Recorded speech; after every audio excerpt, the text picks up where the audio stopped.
Well, I'm with one of our sports writers, Nick Purewal. We're talking about Newcastle United in their 1-1 draw at Stoke.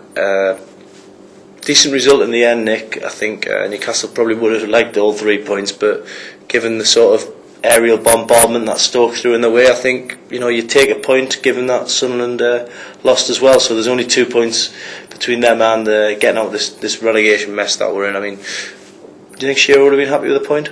I think you probably would be, really, wouldn't you? I mean, they went behind, didn't they? So then they come back to it and come out with a draw. And from that situation, there's plenty of teams that have gone there and not managed that this season. Mm-hmm. And it's just not a nice place to go, is it? Places like Stoke, the crowd make it difficult, the team make it difficult. They're going to bully you, and you come away with a point. And it's progress, isn't it? And that's the most important thing. Mm-hmm, mm-hmm. I mean, now we're down the last 6 games. I mean, Tottenham coming up next. I mean, that's a massive game. We keep saying massive game, don't we, all the time? But this really is big, and it's important that Newcastle get something out of that game, because if they do get something at Spurs, whether it's a draw or 3 points, we'll take without a doubt.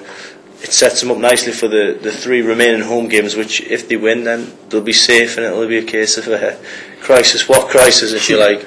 But I mean, Tottenham always and obviously you're Coventry City fan yourself. You've got fond memories of going there in 1997 and avoiding relegation. Yeah. I think it's you need a landmark win, and the sooner you get one, the better, isn't it? So if the team can go to White Hart Lane on Sunday and win, then that will just change everything. Mm-hmm. It's a straightforward thing to say, but it's the truth, isn't it? I mean, that day in '97 we won 2-1. We were pretty lucky to win. Mm-hmm. Sheringham hit the bar from a free kick, and Steve Grisovich pulled off about 4 ridiculous saves, and we just managed to do it. And that was a day when we started in the relegation zone and really didn't deserve to stay up. Mm-hmm. Borough lost, Sunderland lost. Well, Borough drew, I think, at least, and Sunderland lost, and we managed to fluke it again. And I don't think Newcastle. They shouldn't be in. At the end of the day, it's in their own hands. Really, it's a tough place to win, but still got the ability to go and beat a team like Tottenham. I think it's just about organisation, isn't it? Really, and Shearer bringing something different and just mixing it up. It might have the desired effect. Well, ironically, the way it works out, the way the table is at the moment, that season you're referring to, Sunderland and Middlesbrough both went down. Newcastle qualified for the Champions League on that day as well, which we're a million miles away from now.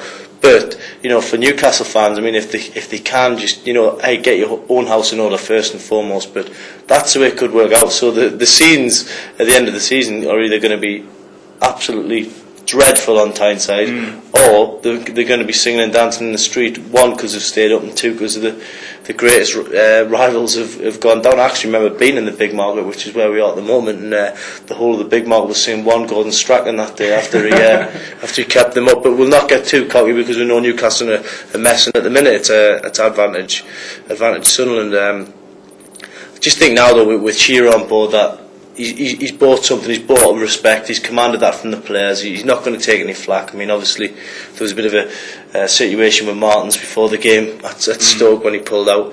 I don't think that sort of thing's going to be tolerated in the next 6 games, and rightly so. You've got people like Andy Carroll and Niall Ranger now chomping at the bit, so they're hungry and they've got the desire to get into the team. So it's going to be a really interesting finish to the season, I think.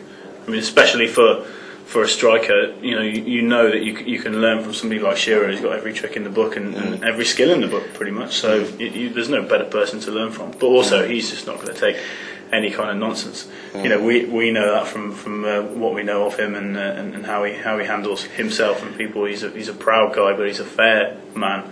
And as long as you show him you're willing, I'm sure he'll sort of repay that.